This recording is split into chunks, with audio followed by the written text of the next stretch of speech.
ഇന്ന് ഓഗസ്റ്റ് 18. ഇന്ത്യയുടെ ഏറ്റവും ധീരരായ സ്വാതന്ത്ര്യ സമര നേതാക്കളിൽ ഒരാളായ സുഭാഷ് ചന്ദ്രബോസ്, നമ്മുടെ നേതാജി, മരണപ്പെട്ടതായി ചരിത്രം രേഖപ്പെടുത്തുന്ന ദിവസം. ഔദ്യോഗിക ചരിത്ര വിവരമനുസരിച്ച് 1945 ഓഗസ്റ്റ് 18 തായ്വാനിലുണ്ടായ വിമാനാപകടത്തെ തുടർന്നാണ് ബോസ് മരിച്ചത്. എന്നാൽ അദ്ദേഹത്തിന്റെ മരണത്തെക്കുറിച്ചുള്ള സംശയങ്ങളും വിവാദങ്ങളും പിന്നീട് പതിറ്റാണ്ടുകളോളം തുടർന്നു.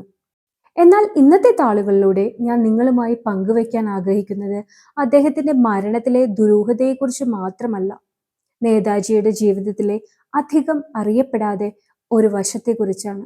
അദ്ദേഹത്തിന്റെ പ്രണയം.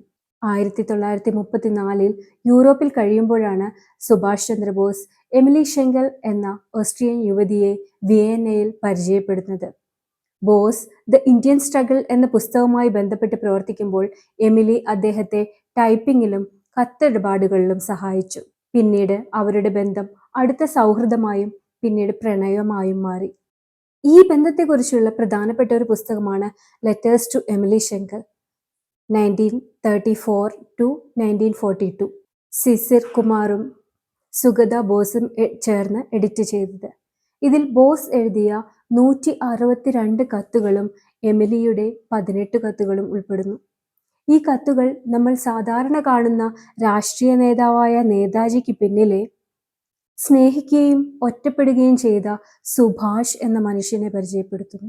പൊതുവായി അംഗീകരിക്കപ്പെടുന്ന ചരിത്ര വിവരമനുസരിച്ച് 1937 ഡിസംബറിൽ ഓസ്ട്രിയയിലെ ബാഡ് ഗാസ്റ്റനിൽ ബോസും എമിലിയും രഹസ്യമായി വിവാഹിതരായി.